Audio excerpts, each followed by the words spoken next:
quiero, como a veces lo hago, empezar hoy con preguntas y preguntas no para que me conteste, sino para que usted se las conteste y que no las mire como que el pastor como que no sabe cómo empezar y entonces se puso a hacer preguntas, sino realmente quiero que usted como que piense y reflexione en estas preguntas y se responda.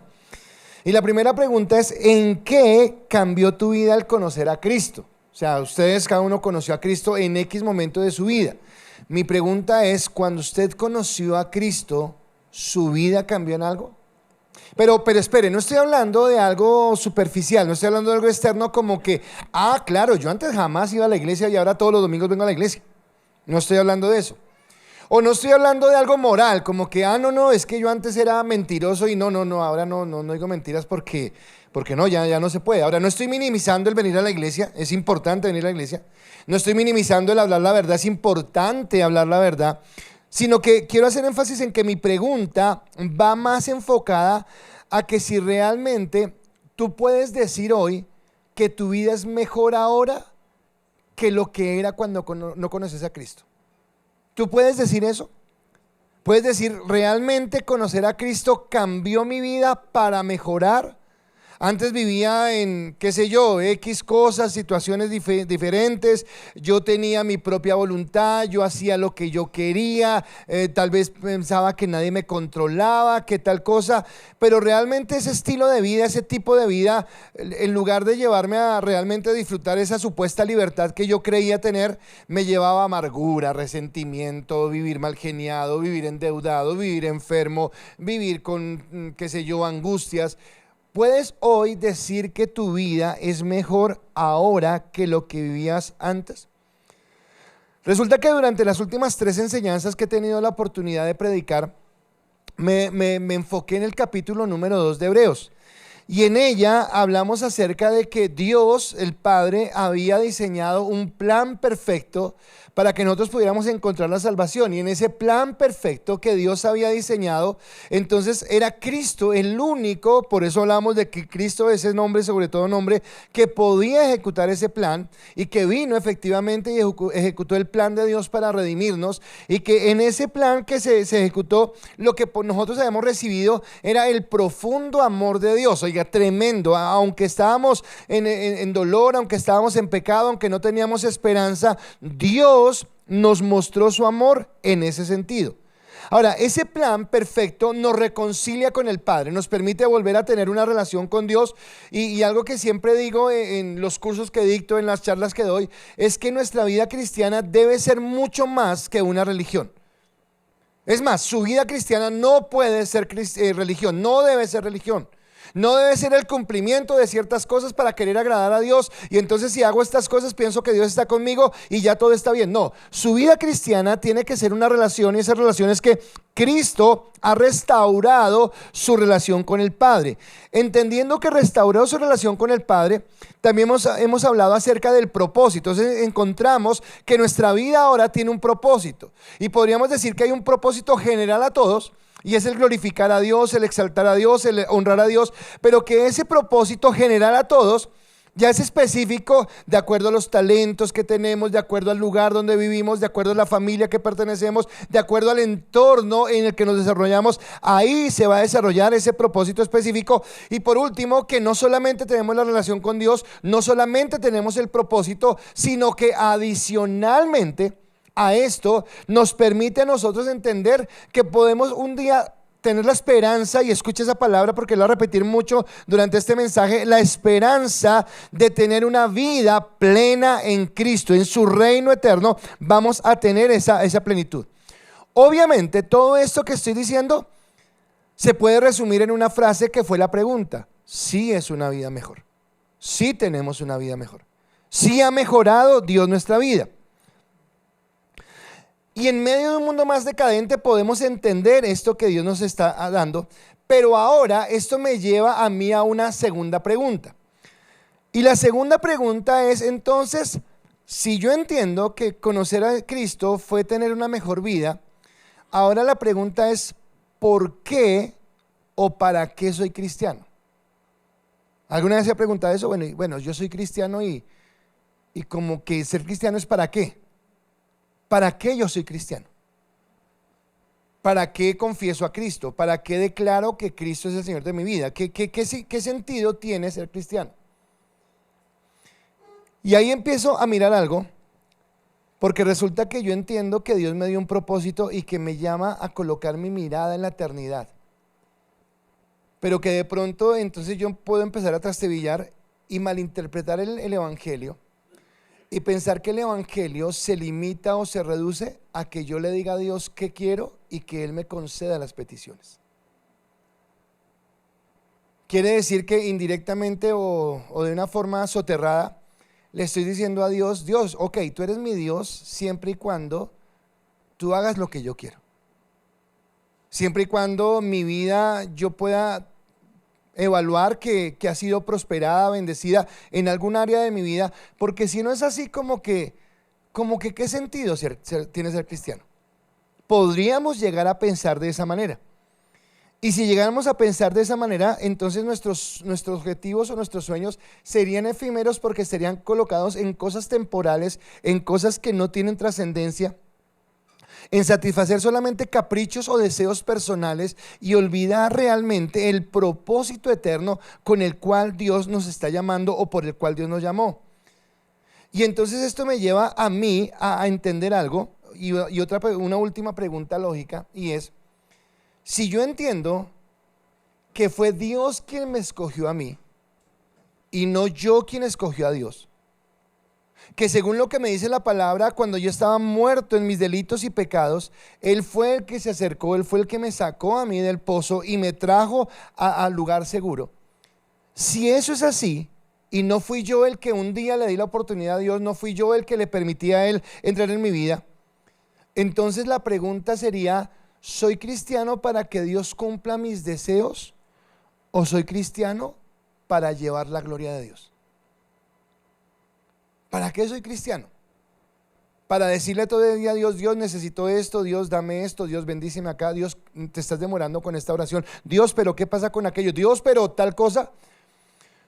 O tal vez es para realmente rendir mi vida y decirle a Dios, ¿tú qué quieres de mí y por qué me llamaste? ¿Por qué me apartaste para tu gloria? Y me viene a la mente una historia que seguramente usted y yo hemos leído muchas veces.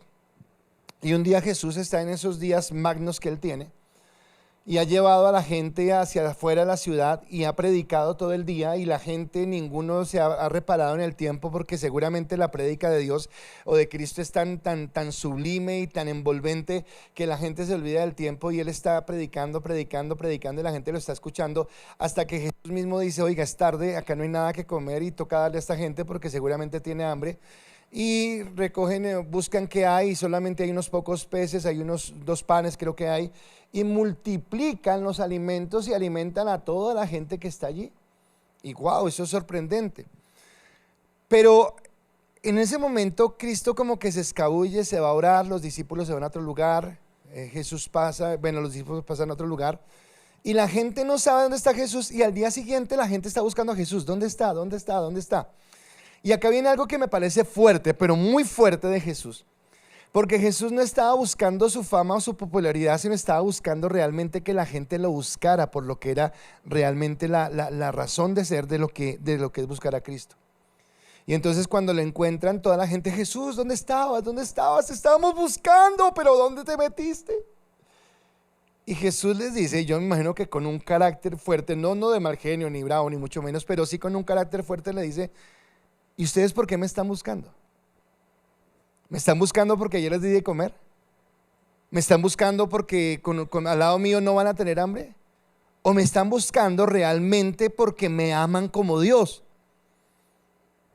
Esta palabra es tan fuerte que dice que muchos se volvieron. Seguramente se sintieron ofendidos, seguramente se sintieron humillados. Eso pasa en otras iglesias, acá jamás ha pasado. Pero de pronto dijeron: no, ¿cómo me va a hablar así? ¿Cómo me vas a tratar de esa manera? Y se fueron. Y quedaron los discípulos. Y Jesús no le bajó el nivel a su discurso, sino siguió en lo mismo. Y miró a Pedro y le dijo: Pedro, ¿y ustedes qué? Es duro, fuerte, ¿verdad? ¿Ustedes qué? ¿También se van a ir? Y me impacta porque Pedro le dice: ¿a quién iremos, Señor? Si solamente tú tienes palabra de vida eterna. Pero fue un sacudón fuerte. ¿Usted qué hace acá? Fue lo que les dijo. ¿Qué está esperando? Ahora vaya pensando en usted, ¿por qué es cristiano? ¿Cuál es el propósito de buscar a Dios? Y esta reflexión le da el título a mi enseñanza en esta mañana. Un poco largo el título, pero lo voy a desarrollar punto por punto. Y es santidad, mucho más que un concepto, deseo o sentimiento. Santidad, mucho más que un concepto, deseo o sentimiento. Y entro porque sé que esta palabra, si la logramos entender, va a ser de gran, pero de gran bendición para nuestras vidas. Y nos va a permitir a nosotros ubicarnos nuevamente, porque el enemigo a veces no hace sino buscar otra cosa que desorientarnos y sacarnos por otros lados. El autor de Hebreos en el capítulo 2, como ya lo he mencionado, dejó claro algo, y es que Cristo era mucho más que los ángeles. Que los ángeles son criaturas creadas por Dios, pero que Cristo es Cristo y es Dios. Y eso fue lo que nos habló en el capítulo 2. Pero ahora, entrando al capítulo 3, ya no va a referirse más a los ángeles, sino él va a hacer una comparación de Cristo con un personaje bíblico que usted y yo conocemos. Y ese personaje bíblico que conocemos se llama Moisés. Y entonces va a empezar a comparar a Cristo con Moisés y va a mostrar similitudes que hay entre los dos, pero también va a mostrar qué cosas diferencian al uno del otro. Y para entender por qué hace esta comparación, por qué Dios o el autor de Hebreos mejor inspira el Espíritu Santo inspira a esta persona para hacer esa comparación, tendríamos que recordar quién es Moisés, tendríamos que recordar quién fue él. Y yo podría hablar de Moisés para los judíos. Recuerde que la carta a los hebreos es escrita a los hebreos. Es gente que conoce lo que está hablando, conoce su historia. Seguramente Moisés es uno de los personajes preeminentes en su historia, así como lo fue Abraham, así como lo fue el rey David. Moisés ocupa un lugar de preeminencia en esa historia. Y ellos lo recuerdan, los judíos lo recuerdan como el gran líder que los guió para salir con la mano poderosa de Dios de la tierra de esclavitud. Ellos en Egipto eran esclavos, estaban subyugados, los tenían atormentados en ese lugar. Pero Dios usa a Moisés para que a través de la mano poderosa de Dios los saque de ese lugar. Ahora, estando en el desierto, Dios mismo utiliza a Moisés para que sea el legislador del pueblo, porque entonces él, obviamente las tablas que recibe de parte de Dios, las tablas de la ley, pero también empieza a dar normas, empieza a crear situaciones.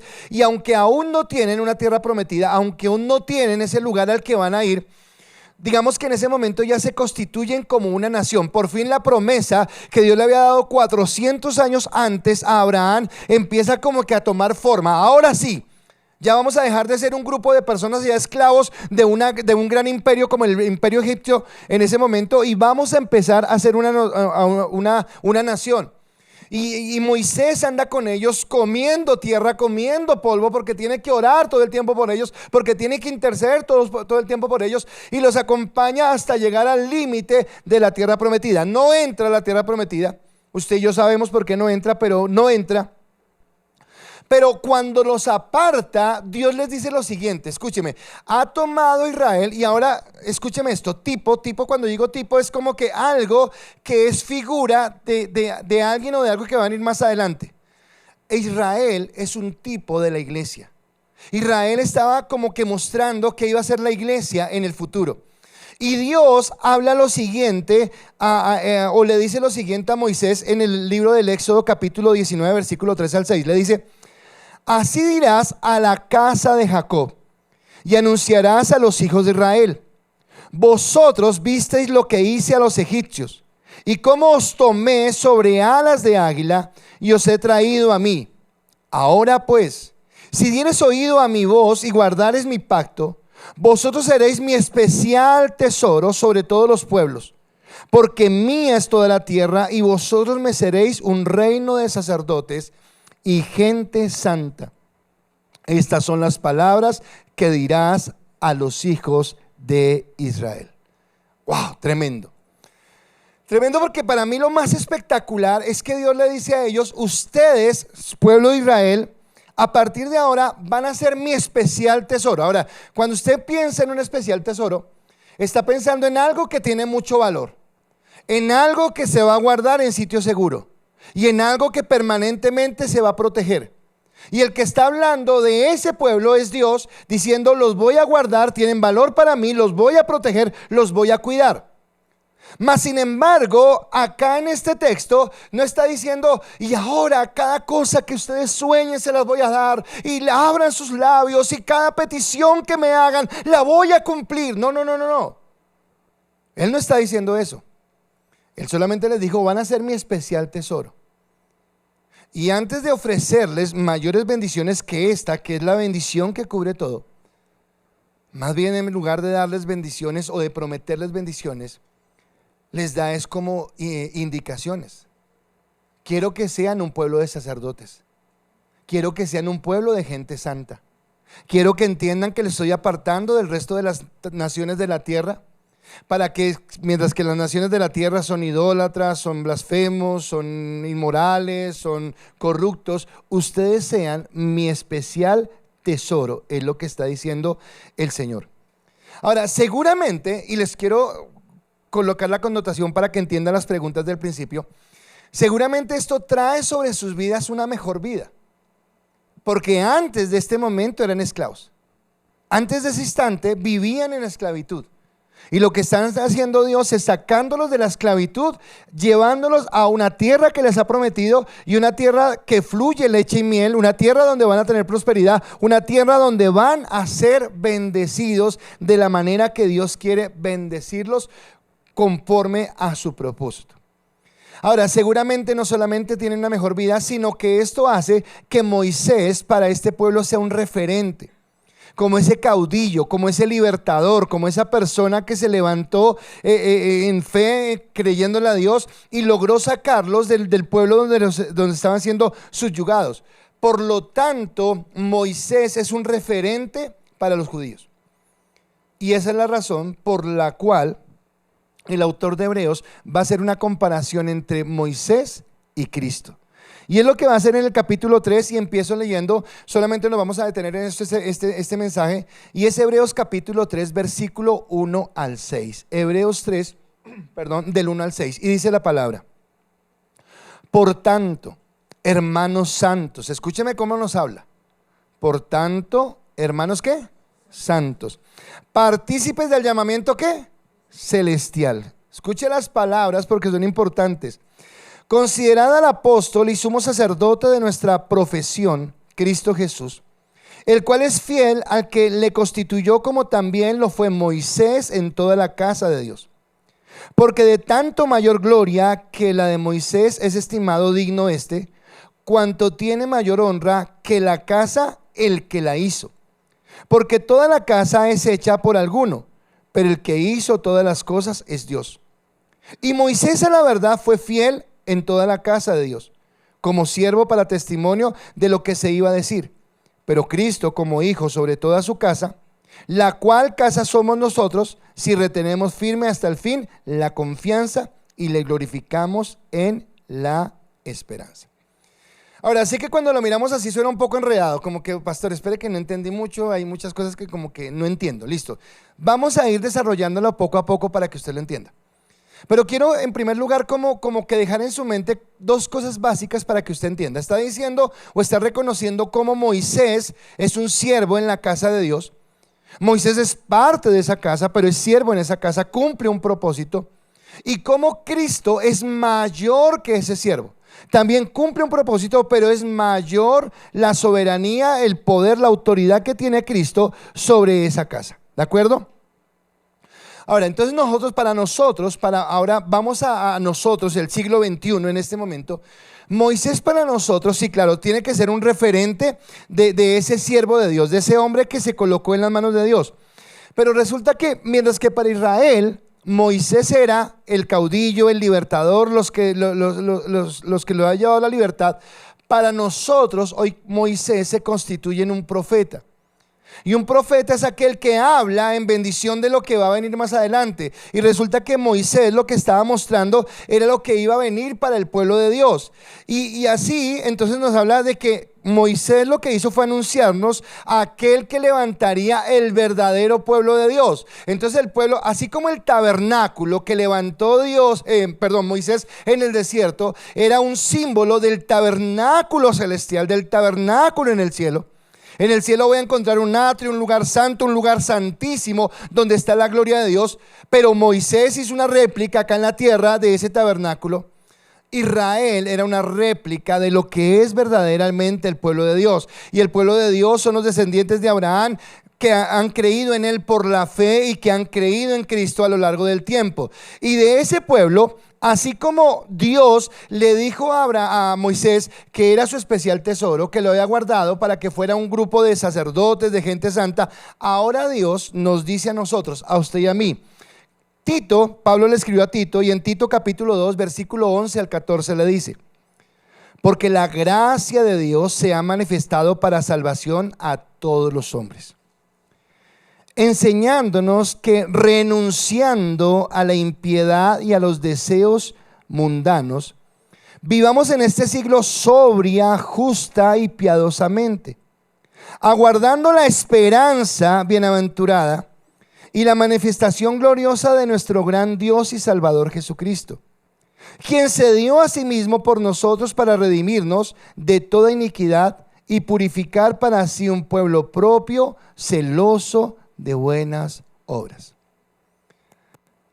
Y al igual que lo hizo con Israel, acá encuentro que nos habla de una esperanza, que nos habla de una gran bendición, pero que no nos está prometiendo nada.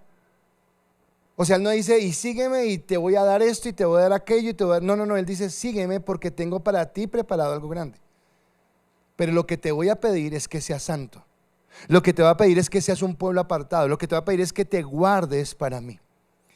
Y antes de desarrollar, yo hacía una reflexión esta mañana y tengo que confesarlo. Cuando yo empecé mi vida cristiana, mi vida pastoral, no mi vida cristiana, sino mi vida pastoral, hace muchos años, no era pastor todavía de una iglesia titular, no era el pastor titular de una iglesia, sino era un pastor asociado de una iglesia donde había otro pastor. Y me daban la oportunidad de predicar. Obviamente, generalmente, el dicho dice, a donde quiera que fueres, haz lo que vieres.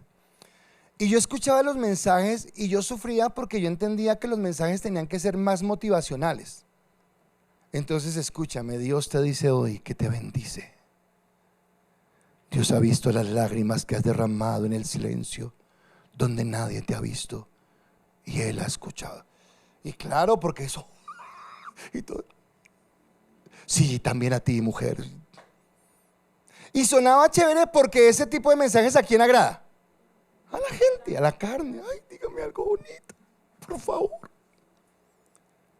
Pero esto lo que hace es tergiversar el mensaje, porque nos lleva a una concepción de que venimos a la iglesia a ver Dios qué nos va a dar, a ver qué Dios nos va a conceder. Y no la concepción de que venimos a la iglesia porque queremos buscar y conocer a Dios y realmente saber quién es Dios y rendirnos delante de su vida y entender que no se trata de mí, de cumplir mis sueños, sino se trata de Dios. Y entonces ampliaría la pregunta que les hice al principio y le digo, entonces ¿usted por qué viene a la iglesia? ¿O por qué va a grupo? El día que empezaste a venir a la iglesia, alguien te prometió y te dijo, y el día que vengas a la iglesia, casa, carro y beca. Y si vas al grupo, vas a tener también esto. ¿Fue lo que te dijeron? Porque si ese es el propósito, si eso que es mi propósito no se cumple, pues se pierde el propósito. ¿A qué vengo? O sea, me dijeron que publicidad engañosa. Por ahí aprendí este término. A mí me dijeron que me iban a bendecir y no, yo me voy de acá, hasta luego. Y tendría toda la razón, si es lo que se ha predicado. Pero yo no busco a Dios porque Dios me va a dar algo. Yo busco a Dios porque lo que Él me tenía que dar ya me lo dio y porque me está ofreciendo algo mejor. Pero entonces caemos en lo mismo que cayó el pueblo de Israel. Y es que a veces nos confundimos porque colocamos tanto la mirada en lo temporal que olvidamos lo eterno. Entonces sigo desarrollando el tema y lo vamos a entender poco a poco. Lo primero que quisiera, mi primer pensamiento es que fuiste elegido, rescatado y apartado. Tú, de una manera particular, personal, fuiste elegido, pero cuando Dios te eligió, Él sabía que te tenía que rescatar. Entonces Él te eligió y te rescató, pero cuando Él te eligió y te rescató, también te apartó. Entonces tú eres apartado, tú eres apartada. ¿Apartado de qué o apartado para quién? Apartado para Dios y apartado de qué? Del mundo. Lo dijeron ustedes, no lo dije yo. Apartado del mundo y apartado para quién? Para Dios. Capítulo 2 de Hebreos nos dijo ese plan perfecto, cómo Dios desarrolló un plan tan perfecto que nos redimió. Pero ahora, si nosotros somos beneficiarios de ese plan perfecto, yo necesito asumir con seriedad a Cristo. Ay, pastor, pues claro que lo tomamos con seriedad. No, pero es que no lo digo porque yo lo piense, lo digo porque es lo que nos dice la palabra. El versículo 1, y ahora sí empiezo a desglosar, lo dice el versículo 1. Por tanto, hermanos santos, participantes del llamamiento celestial, está hablando que tú fuiste apartado, fuiste elegido, redimido y apartado. Considerad al apóstol y sumo sacerdote de nuestra profesión, Cristo Jesús. ¿Qué es considerar? Oiga, deténgase un momento y piense a quién le está sirviendo. Consideren quién es al Dios al que ustedes están adorando. Reconozcan que Dios mismo, como Dios, se hizo hombre, se humilló, vivió en esta tierra, fue a la cruz y entregó un precio para que nosotros fuéramos santos. Y ahora dice, consideren a aquel que ha hecho posible esto.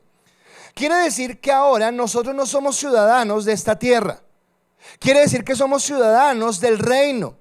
Y si somos ciudadanos del reino, eso constituye que hemos sido apartados. ¿Apartados de qué? De esta vana manera de vivir que hay en esta tierra, donde todo el tiempo nos están presionando, porque entonces dicen las canciones que tenemos, bueno, estas las conocemos los viejitos, pero seguramente una nueva irá así, pero las canciones viejitas decían, amigo, ¿cuánto tienes, cuánto vales? Principio de la cual filosofía. Entonces tú vales si tienes dinero. Tú vales si eres famoso. Tú vales si eres bonito. Tú vales si eres influyente. Si no, no sirve. Hoy en el mundo de los jóvenes vale si tienes tantos likes, si tienes tantos me gusta, si tienes tanto esto. Si no, me deprimo porque no me dieron muchos likes. No sé ni siquiera quién me da like, pero eso es el mundo. Y es algo banal, es algo pasajero, es algo que no marca mi vida, pero a eso nos lleva el mundo. Pero acá está diciendo que nosotros, usted y yo, somos diferentes. Fuimos apartados por Dios, sacados de esa manera corrupta de vivir para caminar en Dios. Moisés libertó en lo físico a Israel de la tierra de Egipto. Ellos eran esclavos allí y los sacó con mano poderosa y los llevó por el desierto camino a la tierra prometida.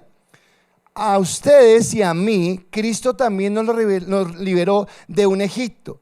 Pero este Egipto no es geográfico, este Egipto es espiritual y nos habla de un sistema, de una forma de pensar, de unas acciones, donde todo lo que vemos en este mundo es tan superficial, es tan de avaricia, es tan de posturas, es tan de apariencias, que dicen no, ustedes no pertenecen a ese lugar, y quitó de nosotros, quitó de su vida y quitó de mi vida el yugo del pecado que nos asediaba.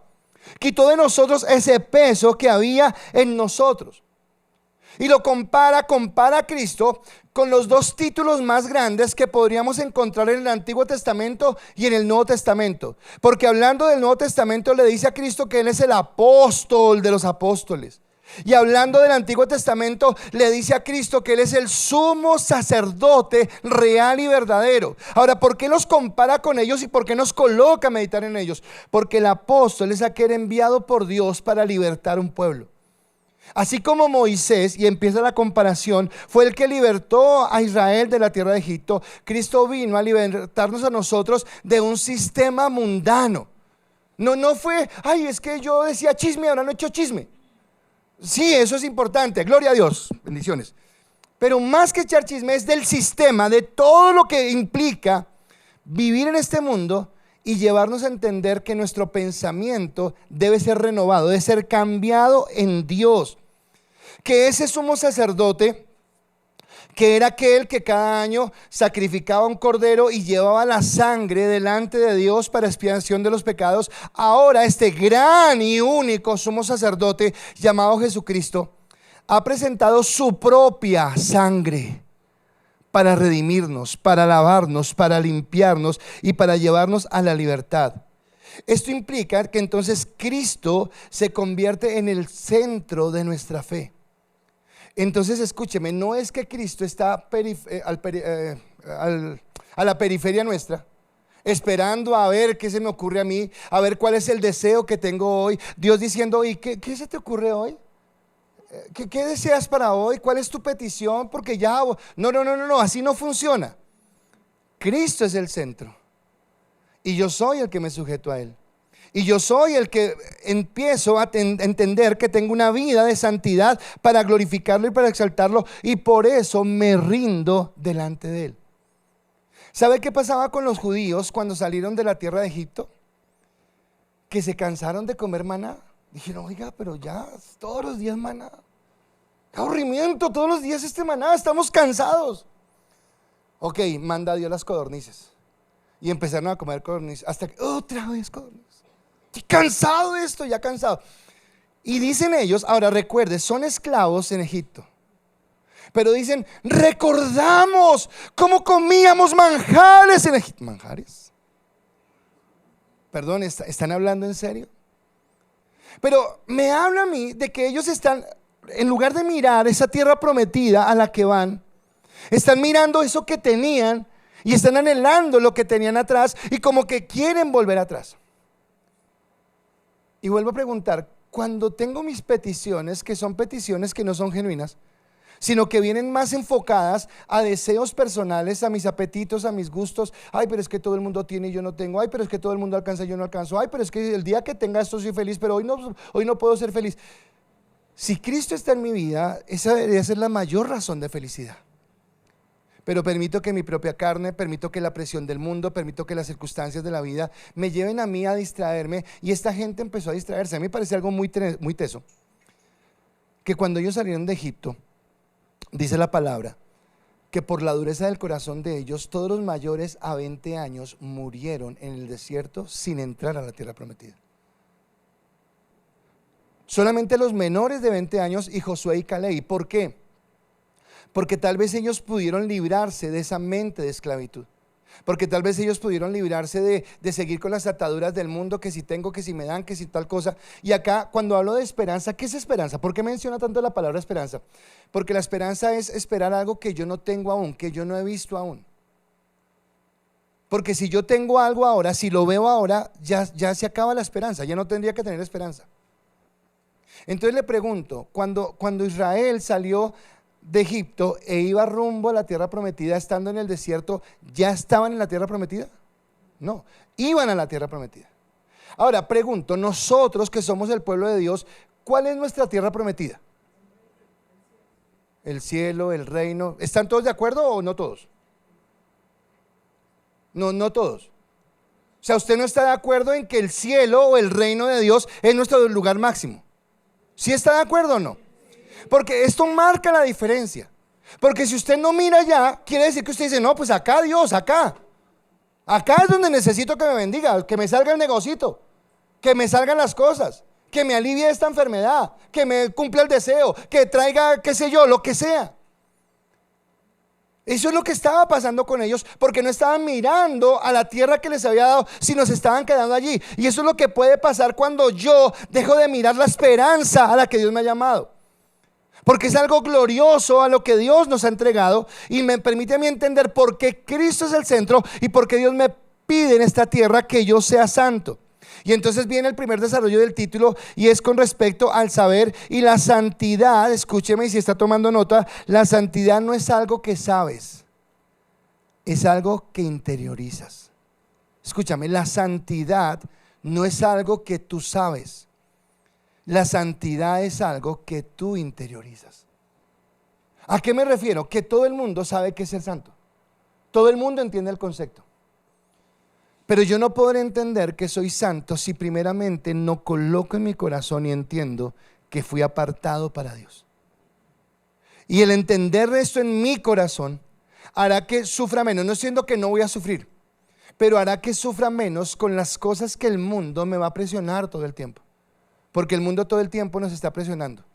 ¿Cuánta plata tienes? ¿Cuánto has hecho? Si no tienes plata, eres un desgraciado en esta vida. No tienes nada, porque acá es tener plata o alcanzar sueños o ser famoso o tener algo. Si no tienes eso, no has hecho nada. No, espere, hay algo más fuerte, tener a Cristo en el corazón. Eso es realmente lo que es importante. Y cuando yo entiendo que Cristo está en mi corazón, ese interiorizar, esa conciencia en mi vida hace que yo entienda que no camino conforme a lo que el mundo me dice, sino que camino conforme a lo que la palabra ha establecido, y que mi plenitud, mi llenura está en Dios.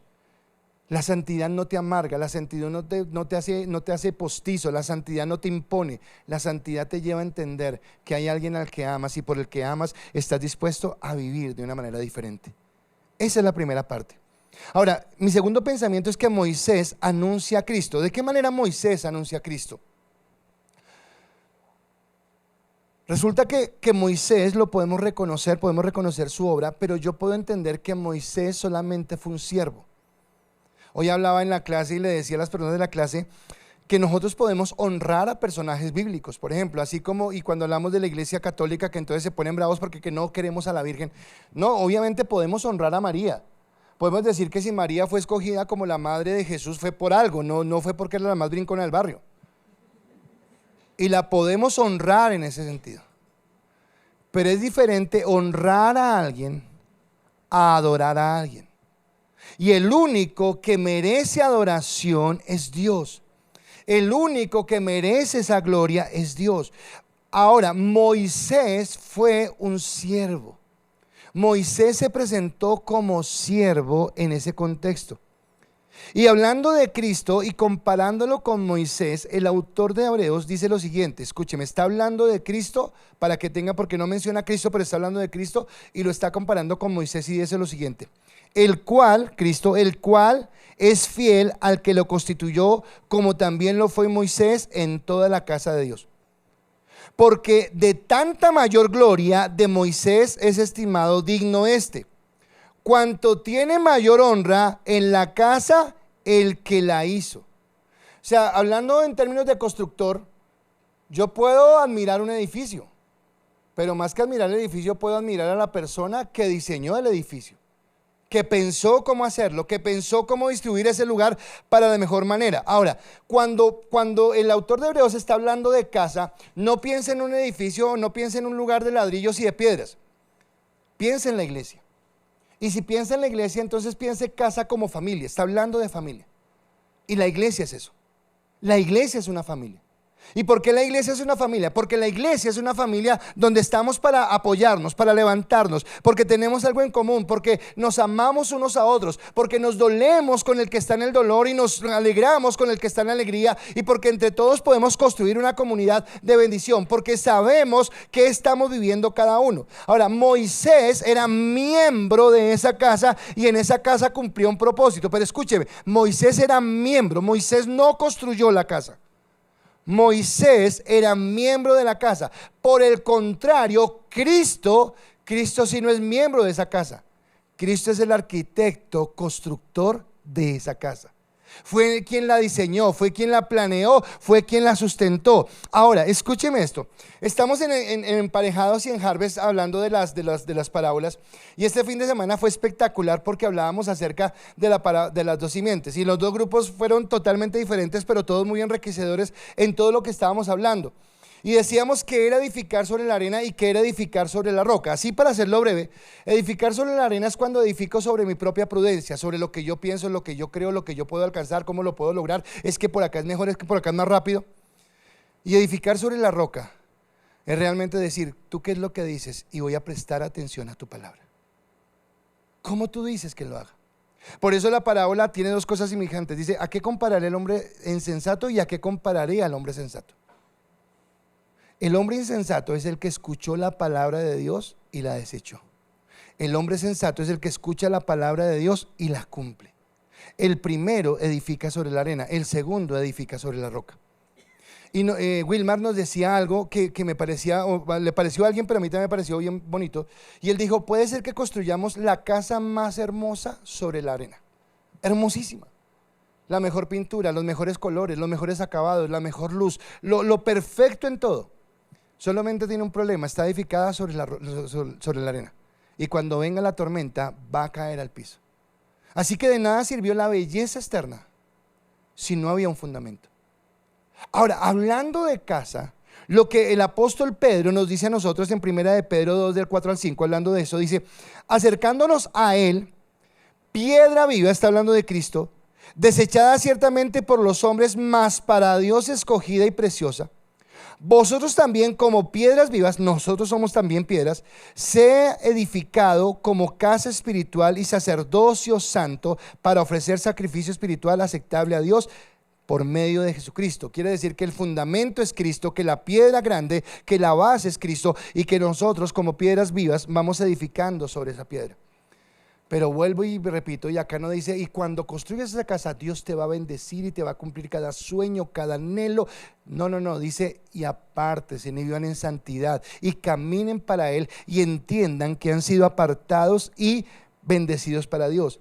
Así que mi segundo concepto sobre la santidad, si usted está notando, es que la santidad no es algo que deseas, es la decisión de vivir para Él. La santidad no es algo que deseas, porque sabe que nuestros deseos, hay días que yo salgo de acá y yo estoy desparchado y quiero andar con alguien. Entonces llamo: ¿y usted qué está haciendo? Y vamos a andar con alguien. Deseo ese día estar acompañado. Ay, pero hay días que deseo estar solo, irme para mi casa y meterme bajo las cobijas y dormir toda la tarde. Y es el deseo, pero es un deseo que cambia con el tiempo. Hay días que me gusta estar con mucha gente y hay días que no, y a usted le pasa lo mismo, y es válido. Pero la santidad no es así. No hay días que usted desea ser santo y otros días que no, hoy sí no quiero ser santo. No. La santidad es una decisión. Yo decido ser santo. Y soy santo cuando tengo ganas, y cuando no tengo ganas también. Porque entiendo que fui apartado para Dios, porque entiendo que tengo a alguien a quien me debo, porque Cristo me compró, y porque entiendo que me debo yo a Él y no Él se debe a mí. Que soy una persona que responde a Dios. Y viene el tercer aspecto, mi tercer pensamiento, y es que somos casa de Dios. Nosotros somos la casa de Dios. Moisés recibió su dignidad como siervo de Dios. Ahora, claro, como siervo de Dios es que él ejerció su sacerdocio. Ahora, algo que me encanta de Moisés es que Moisés no fue escogido porque fuera el mejor de todos. Moisés tenía su genio, yo no sé si usted sepa, pero tenía su genio. Tanto su genio que un día cogió y mató al egipcio, casi nada, ¿no? Volado de genio el hombre. Pero aún así, Dios lo escogió. Ahora, ¿sabe qué tuvo que hacer con este hombre volado de genio? Tuvo que procesarlo. Y procesarlo no fue fácil, porque en los primeros 40 años de Moisés, agua caliente, uvitas en la mesa, desayuno a la cama, salida de fin de semana a la finca, teatro en la noche. Esos fueron los primeros 40 años de Moisés. Los siguientes 40 años de Moisés, desierto, solo, sin agua caliente, sin teatro, sin quien le lleve, nada, solo, procesado. Para después, sus últimos 40 años, comiendo tierra cada vez que tenía que arrodillarse a pedir por el pueblo que era de dura de cerviz y que pecaba contra Dios. Señor, una vez más, perdónalos, por favor. Esa fue la vida de Moisés. Eso fue lo que él vivió. Pero este hombre que al final de sus primeros 40 años es capaz de matar al egipcio, en un texto de Éxodo dice que llegó a ser Moisés el hombre más manso sobre la tierra. Qué tremenda triturada y molida que le pegó Dios a Moisés. Ahora, ¿usted se imagina si Moisés hubiera dicho: Señor, y concédeme esta petición, y concédeme este deseo, Señor, y ahora oro por esto, y ahora oro por esto? Y Dios: ay, tome Moisésito, no se vaya, tome Moisésito, no, tranquilo, tome Moisésito. ¿Usted cree que hubiera sido formado en el carácter que Dios quería? Entonces tenemos una mala concepción de que es que Dios tiene que conceder todo lo que yo le pido. ¿Y si no lo concede? ¿Y si no lo da? ¿Dejó de ser mi Dios? ¿Ya no lo amo? ¿Dios se limita o es tan escaso para usted que se limita a una promesa? ¿O Dios es más grande? Y entonces Moisés recibe su dignidad como siervo de Dios, pero porque es siervo de Dios. Pero Cristo recibe su dignidad como hijo de Dios. Moisés fue fiel en la casa de Dios. Cristo fue fiel sobre la casa de Dios. Y es diferente ser fiel en la casa a ser fiel sobre.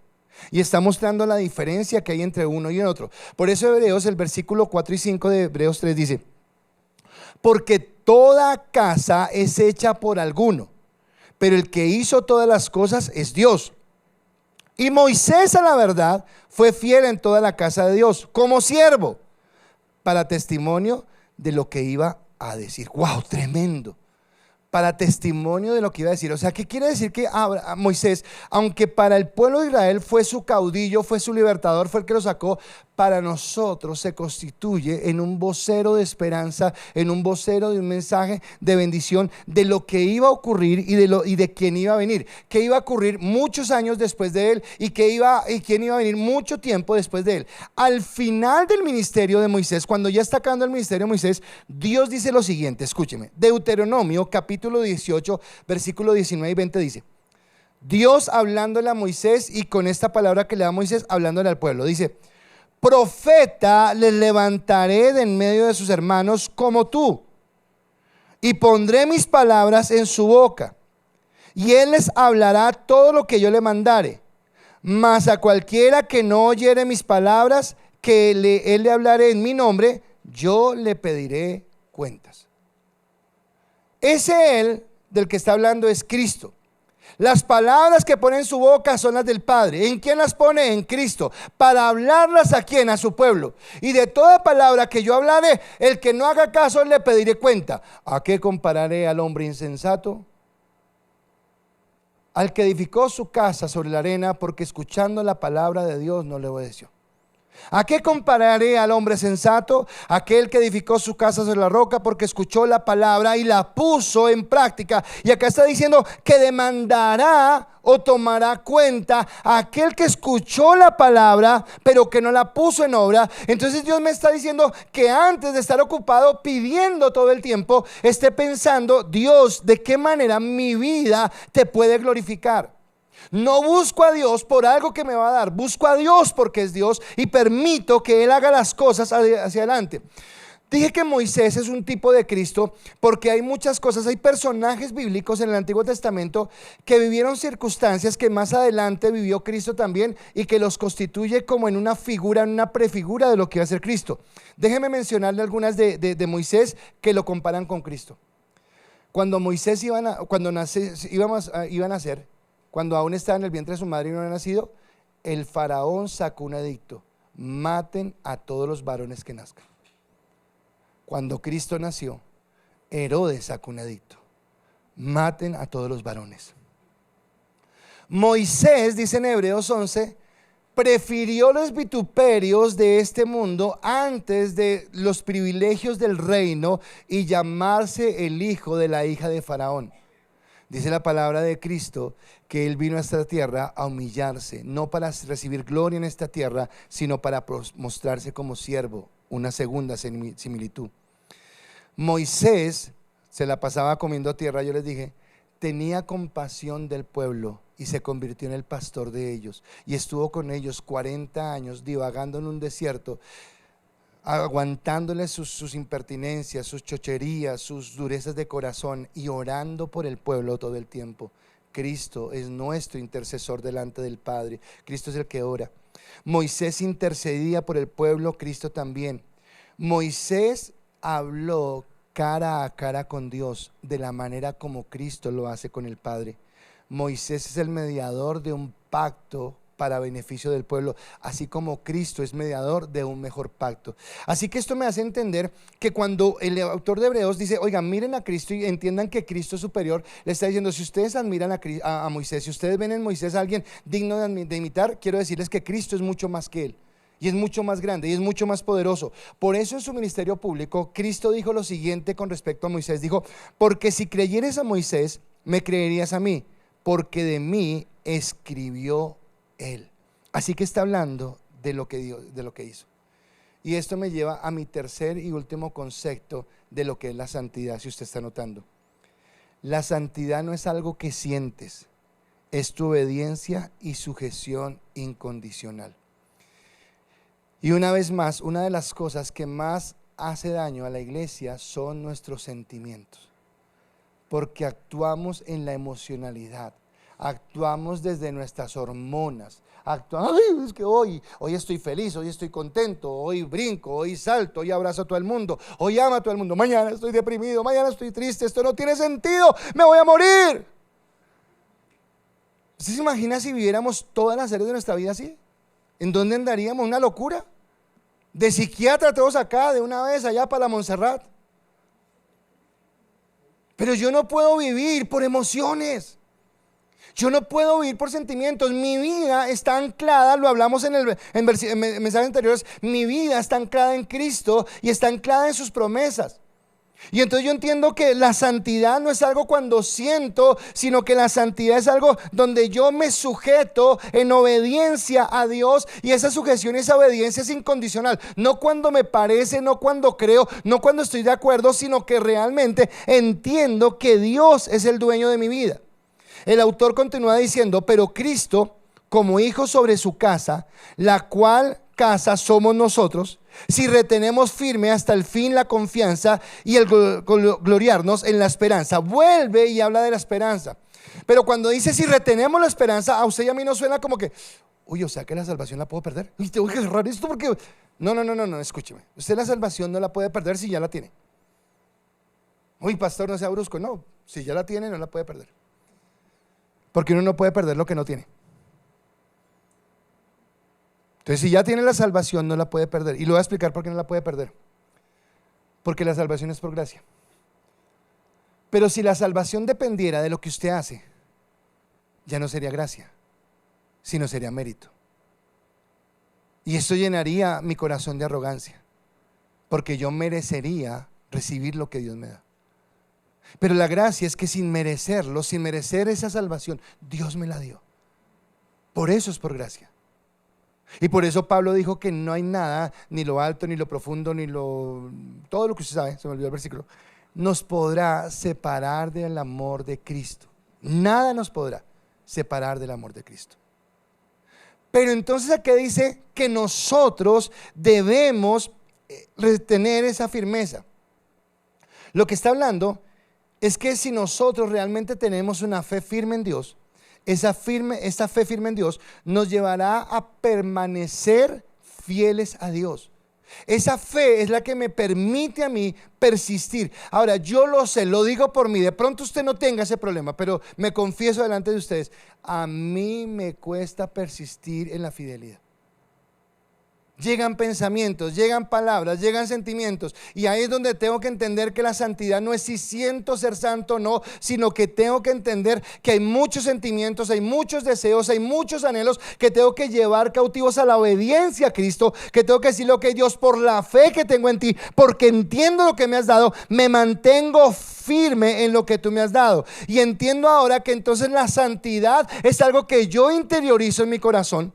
Y esa santidad que yo interiorizo en mi corazón me lleva a entender que cada día de mi vida, en la circunstancia que esté, con el grupo de personas que esté, en el lugar donde me encuentre, vivo por Dios y para Dios. Quiero glorificarlo a Él, y entendiendo que vivo por Dios y vivo para Él, voy a entender que le obedezco y me sujeto a Él incondicionalmente, independientemente de las consecuencias que me traiga esto, o independientemente de las cosas que no esté viendo, porque entiendo que es por Dios.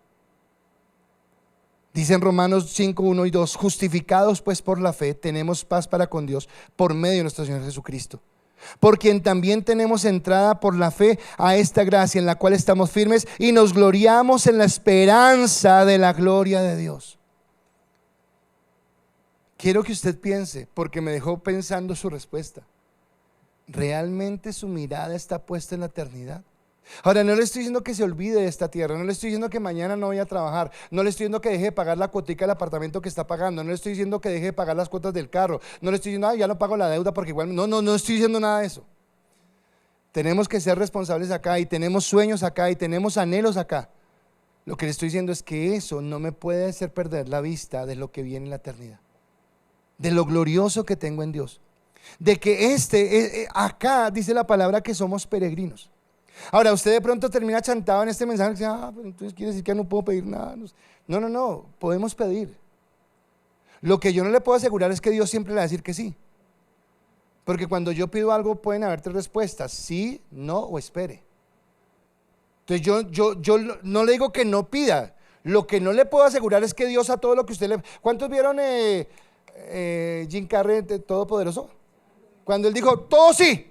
No, eso se formó, no, él no nos puede responder. Lucho me preguntó en un grupo, me dijo, ¿y si dos cristianos, el uno santafereño, Señor bendícelos, y otros millonarios oran por un partido, ¿a quién le hace? Y ayer oramos todos y quedaron empatados. Entonces lo que tenemos que entender es que Dios no siempre nos va a decir que sí. Pero ahora quiero decirle algo. Si usted busca entender que lo más importante es su santidad, ahora sí usted tendrá la revelación de lo que dice Mateo 6:33, que dice: mas buscad primeramente el reino de Dios y su justicia, y todas las cosas serán añadidas. O entenderá lo que dice el Salmo 23 en el versículo 6, que dice: y ciertamente el bien y la misericordia me seguirán todos los días de la vida. Entonces usted y yo, como bobitos, siguiendo la bendición de Dios, cuando Dios quiere que yo lo siga a Él, y que seguramente la bendición de Dios será la que me alcance. Porque quiero decirle que cuando usted se somete a la voluntad de Dios, pero por eso al principio decía: consideren a Cristo, considérelo como su Señor. Esta mañana escuchaba también una enseñanza, y nosotros tenemos un problema, y es que todos acá aceptamos a Cristo como Salvador, porque nos encanta que sea nuestro Salvador, pero nos cuesta que sea nuestro Señor. Y resulta que Dios no puede ser su Salvador si no es su Señor. Él es su Señor y Él es su Salvador, o Él no es nada. Es hoy Dios su Señor y es hoy Dios su Salvador, y en ese sentido Dios traerá la bendición. Pero quiero decirle que cuando entendemos esto, puedo entender que hay muchas cosas que Dios tiene para nosotros, que nuestra vida en Cristo realmente tiene sentido y realmente tiene propósito, pero que el propósito no lo da el cumplimiento de los sueños que yo tenga, de los anhelos que yo tenga, sino el cumplimiento será la capacidad que tenga de rendir mi vida a Él y de colocar mis talentos, mis sueños al cumplimiento del propósito con el cual Dios me ha llamado.